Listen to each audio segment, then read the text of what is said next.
नमस्कार साथियों, हम हैं केबी और डेली करंट अफेयर के एक नए वीडियो में आप सभी का स्वागत है। तो इस वीडियो में हम 24 अप्रैल 2020 से जो भी महत्वपूर्ण प्रश्न आपकी परीक्षाओं में पूछे जा सकते हैं उन सभी प्रश्नों को डिस्कस करेंगे। तो वीडियो अगर आपको पसंद आता है तो वीडियो को लाइक और अपने दोस्तों के साथ में शेयर करना बिल्कुल भी मत भूलिएगा। चलिए शुरुआत करते हैं आज के करंट अफेयर की। पहला प्रश्न है, महामारी अधिनियम 1897 के लिए अध्यादेश लाकर केंद्र सरकार ने स्वास्थ्य कर्मचारियों पर हमले की जांच कितने दिन में पूरी करने के लिए कानून बनाया है। तो यहाँ पर केंद्र सरकार के द्वारा जो डॉक्टरों के ऊपर लगातार हमले हो रहे थे उसको ध्यान में रखते हुए महामारी अधिनियम 1897 में एक अध्यादेश के माध्यम से संशोधन किया गया है। और इस संशोधन के अनुसार अगर किसी भी स्वास्थ्य कर्मी के ऊपर हमला होता है तो उसकी जांच को 30 दिनों में पूरा करना अनिवार्य होगा। तो इस प्रश्न का ऑप्शन बी करेक्ट होगा।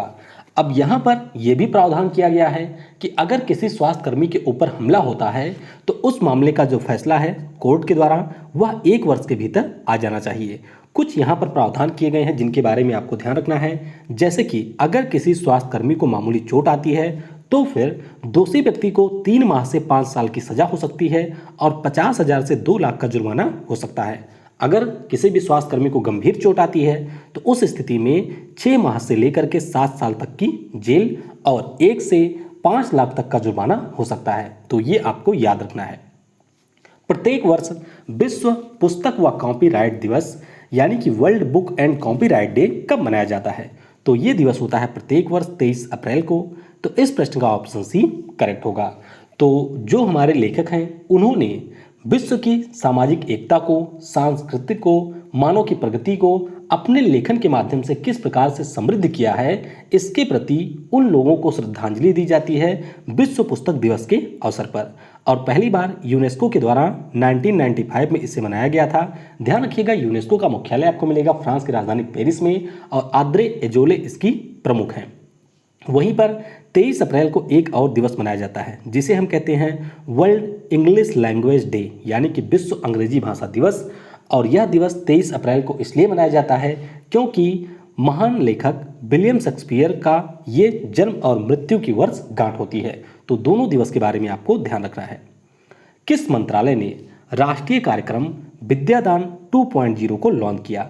तो ये लॉन्च किया है मानव संसाधन विकास मंत्रालय ने। तो इस प्रश्न का ऑप्शन ए करेक्ट होगा। अब ये प्लेटफॉर्म करता क्या है। तो यहाँ पर लॉकडाउन के दौरान जो कंटेंट है यानी कि इस शिक्षण के लिए जरूरी चीज़ें हैं उन्हें लोगों के द्वारा विद्यादान पोर्टल के माध्यम से प्रोवाइड कराया जाएगा। तो ये जो विद्यादान ई लर्निंग प्लेटफॉर्म है इस पर ई लर्निंग से संबंधित सामग्री निर्मित की जाती है और इस पे चीज़ों को अपलोड किया जाता है। तो ध्यान रखिएगा, मानव संसाधन विकास मंत्री रमेश पोखरियाल निशंक जी के द्वारा नई दिल्ली में इसके दूसरे संस्करण को लॉन्च किया गया। किस संस्थान ने कोविड-19 के बारे में जानकारी के लिए वास करो ऐप लॉन्च किया। तो ये लॉन्च किया है आईआईटी दिल्ली ने यानी कि IIIT दिल्ली ने। तो इस प्रश्न का ऑप्शन डी करेक्ट होगा। ध्यान रखिएगा, ये आईआईटी दिल्ली नहीं है, ये है IIIT दिल्ली यानी कि इंद्रप्रस्थ इंफॉर्मेशन टेक्नोलॉजी इंस्टीट्यूट यानी कि institute of Indraprastha information technology. और इसके द्वारा इस ऐप का विकास किया गया है। तो ये ऐप काम क्या करेगा, सबसे पहले किसी भी व्यक्ति को कोविड-19 के जो हॉट स्पॉट है यानी कि जहां पर संक्रमित लोग हैं उसके बारे में जानकारी देगा और कोविड-19 से संबंधित कोई भी खबर वह असली है या फेक न्यूज़ है इसके बारे में जांच करने में भी इस ऐप के द्वारा मदद की जाएगी। तो ध्यान रखिएगा, वास करो इसका नाम है और इसे डेवलप किया है IIIT दिल्ली ने। आरबीआई ने नाबार्ड को कितने रुपए के वित्तीय सहायता देने की घोषणा की। तो यहाँ पर आरबीआई के द्वारा नाबार्ड को कुल मिलाकर के 25,000 करोड़ रुपए की सहायता दी जाएगी। तो इस प्रश्न का ऑप्शन डी करेक्ट होगा। तो आरबीआई के द्वारा यहाँ पर नाबार्ड को 25,000 करोड़ रुपए, सिडबी को 15,000 करोड़ रुपए और एनएचबी यानी कि नेशनल हाउसिंग बैंक को 10,000 करोड़ रुपए की वित्तीय सहायता दी जाएगी। नाबार्ड की अगर हम लोग बात करते हैं तो इसकी स्थापना 12 जुलाई 1982 को हुई थी। मुख्यालय है मुंबई में। अध्यक्ष है इसके हर्ष कुमार बनवाला और अगले अध्यक्ष होंगे GC चिंतला। क्या नाम है, GR चिंतला। और वहीं पर अगर हम लोग बात करते हैं सिडबी की, तो इसका मुख्यालय आपको मिलेगा लखनऊ में, और इसके अध्यक्ष कौन है? इसके अध्यक्ष है Mohammed Mustafa. How the onion got its layer, इस पुस्तक के लेखक या लेखिका कौन है? तो इस पुस्तक को लिखा है सुधा मूर्ति जी ने। तो इस प्रश्न का ऑप्शन भी करेक्ट होगा। सुधा मूर्ति जी के बारे में आपको ये ध्यान रखना है कि इन्फोसिस के जो संस्थापक हैं नारायण मूर्ति जी, इनकी ये पत्नी है, और इन्होंने एक पुस्तक पहले भी लिखी थी जिसका नाम था how the C became salty.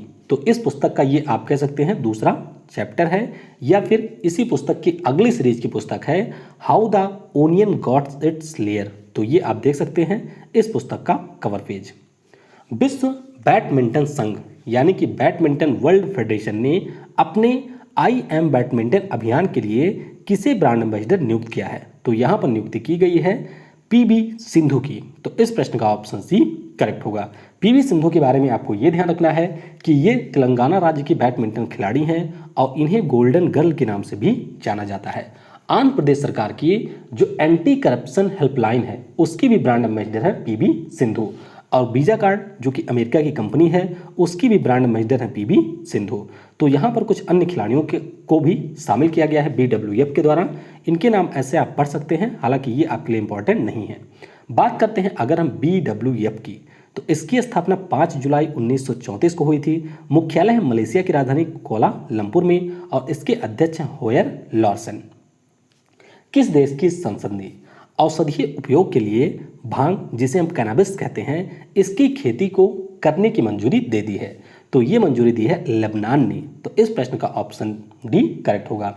ध्यान रखिएगा, भांग को हम कैनाबिस भी कहते हैं और इसे हम मारिजुआना भी कहते हैं। तो इसकी खेती को अब मंजूरी दे दी गई है अगर इसका प्रयोग मेडिकल पर्पज से किया जाता है। और इससे पहले पिछले वर्ष MP की सरकार ने अपने यहाँ पर जो ये भांग है इसकी खेती को मंजूरी दी थी। तो MP के बारे में भी आपको ध्यान रखना है। बात करते हैं अगर हम लोग लेबनान की, तो ये पश्चिम एशिया का एक देश है जिसकी राजधानी है बीरुत, मुद्रा यहाँ की है पाउंड, और PM यहाँ के हैं हसन दियाब। और लेबनान के साथ साथ अफगानिस्तान को भारत ने गेहूँ भेजा है। कितना? 1 मिलियन टन, 1 लाख टन। ये आप लोकेशन देख सकते हैं लेबनान देश की।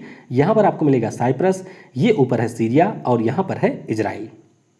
किस भारत की प्रौद्योगिकी कंपनी द्वारा इजराइल देश के पहले डिजिटल बैंक का संचालन किया जाएगा? तो ये जो इजराइल का डिजिटल बैंक होगा इसका संचालन करेगी TCS यानी कि टाटा कंसल्टेंसी सर्विस। तो इस प्रश्न का ऑप्शन सी करेक्ट होगा। यहाँ पर TCS का जो BANCS है इसके द्वारा इस बैंक का संचालन किया जाएगा। ध्यान रखिएगा, अभी यह बैंक लॉन्च नहीं हुआ है।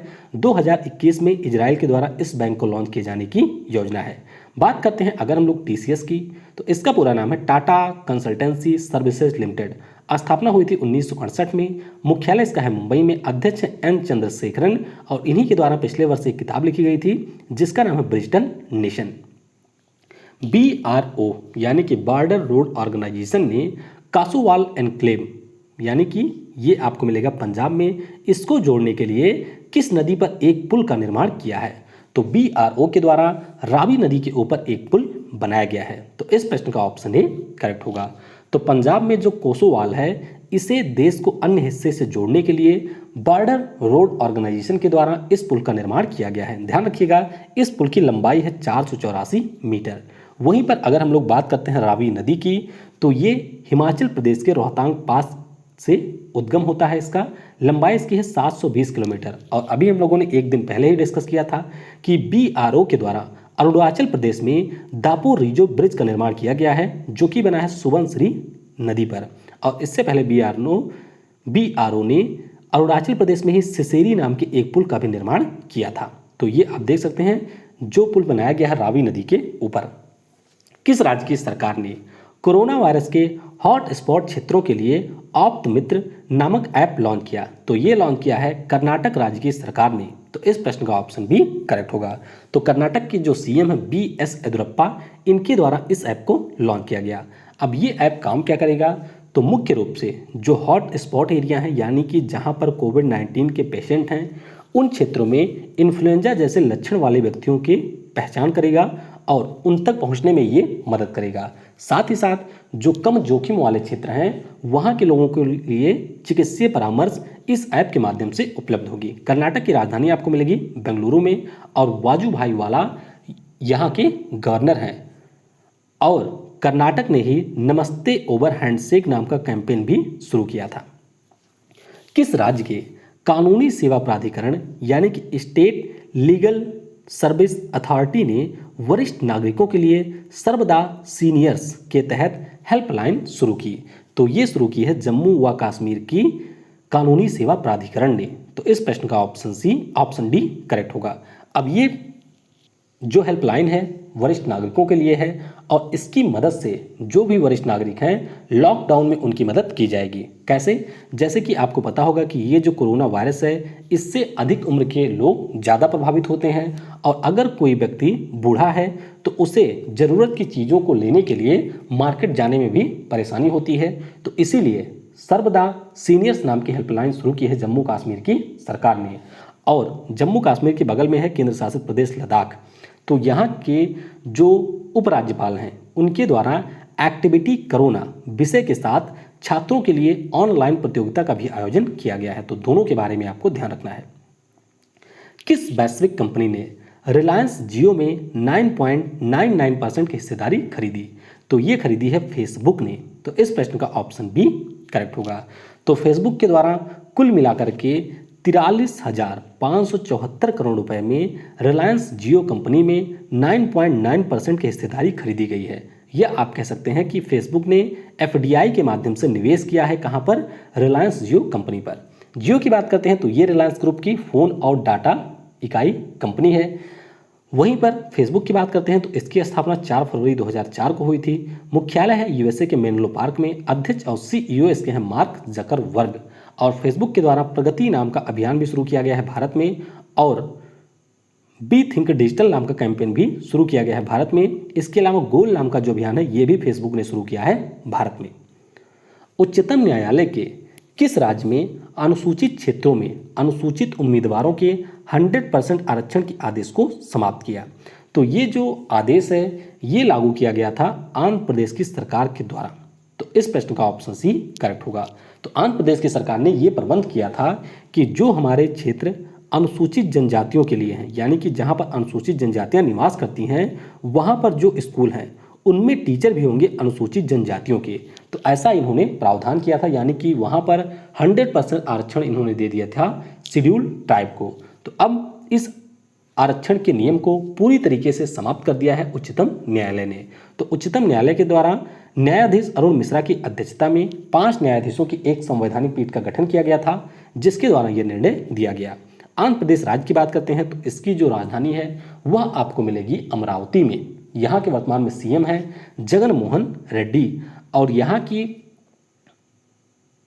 के राज्यपाल हैं बीबी हरिचंदन। अंतर्राष्ट्रीय मोटरसाइकिल निर्माता संघ यानी कि इंटरनेशनल मोटरसाइकिल मैन्युफैक्चरर एसोसिएशन के नए अध्यक्ष के रूप में किसे नियुक्त किया गया? तो यहाँ पर नियुक्ति हुई है राकेश शर्मा की। तो इस प्रश्न का ऑप्शन ए करेक्ट होगा। राकेश शर्मा की अगर हम लोग बात करते हैं तो ये वर्तमान में बजाज ऑटो के कार्यकारी निदेशक यानी कि एग्जीक्यूटिव डायरेक्टर हैं। 2 वर्षों के लिए इनकी नियुक्ति की गई है और ये जोहन्स लोमन का स्थान लेंगे। ध्यान रखिएगा कि ये वर्तमान में IMMA के उपाध्यक्ष भी हैं। तो उपाध्यक्ष से इनका आप कह सकते हैं प्रोन्नति हुई है यानी कि इन्हें प्रमोशन मिला है और अब ये हो जाएंगे इसके अध्यक्ष। IMMA इसका मुख्यालय आपको मिलेगा स्विट्जरलैंड के जिनेवा शहर में। किस IIT संस्थान ने हाई स्पीड मैग्नेटिक रैम का निर्माण किया? तो ये बनाया गया है IIT मंडी के द्वारा। तो इस प्रश्न का ऑप्शन डी करेक्ट होगा। रैम का मतलब क्या होता है? तो रैम ये यूज किया जाता है मेमोरी के लिए, किसमें? कंप्यूटर, लैपटॉप या फिर आपके मोबाइल फ़ोन में। तो इसका पूरा नाम है रैंडम एक्सेस मेमोरी। और IIT मंडी आपको मिलेगा हिमाचल प्रदेश में। और यह जो रैम IIT मंडी के द्वारा बनाया गया है यह स्पिनट्रॉनिक टेक्नोलॉजी के ऊपर आधारित है। वहीं पर इस रैम की खास बात यह है कि ये तेज है, एनर्जी एफिशिएंट है और ज़्यादा सूचना स्टोर करने की क्षमता भी है इस रैम के अंदर। आगरकर अनुसंधान संस्थान किस शहर में स्थित है? बात हो रही है आगरकर रिसर्च इंस्टीट्यूट की। तो ये आपको मिलेगा पुणे में। तो इस प्रश्न का ऑप्शन ए करेक्ट होगा। अब यह संस्थान अभी कुछ समय पहले भी चर्चा में था, क्योंकि इनके द्वारा एक बायोफोर्टिफाइड गेहूं की नई प्रजाति विकसित की गई थी जिसका नाम है MACS 4028। और अभी इनके द्वारा जो रोग के कारण होते हैं उनका पता लगाने के लिए एक बग स्नीफर का विकास किया गया है। ये आप देख सकते हैं, ये एक प्रकार की मशीन है जो कि 1 मिलीलीटर सैंपल में से 10 बैक्टीरिया सेल का 30 सेकंड में पता लगा सकती है। ये इसकी है कैपेसिटी। चलिए अब कल के प्रश्न का उत्तर जान लेते हैं। कल मैंने आपसे पूछा था विश्व प्रेस स्वतंत्रता सूचकांक 2020 में भारत किस स्थान पर रहा। तो भारत यहाँ पर रहा है 142वें स्थान पे। ध्यान रखिएगा जो प्रसन्नता सूचकांक है उसमें भारत का स्थान है 144वां। विश्व प्रेस स्वतंत्रता सूचकांक ये जारी करता है रिपोर्टर्स विदाउट बॉर्डर। नॉर्वे इसमें है पहले स्थान पर। आज के वीडियो से आपके लिए प्रश्न है, वर्ष 2020 के लिए विलियम ई कॉल्बी पुरस्कार से किसे सम्मानित किया जाएगा। तो इस प्रश्न का उत्तर आपको नीचे कमेंट सेक्शन में देना है। आई होप वीडियो आपको पसंद आया होगा। पसंद आया हो तो इसे लाइक और शेयर करना बिल्कुल भी मत भूलिएगा। चलिए मिलते हैं फिर कल के वीडियो में। Thanks for watching. जय हिंद, जय भारत। और सबसे जरूरी, पढ़ेगा भारत तो बढ़ेगा भारत।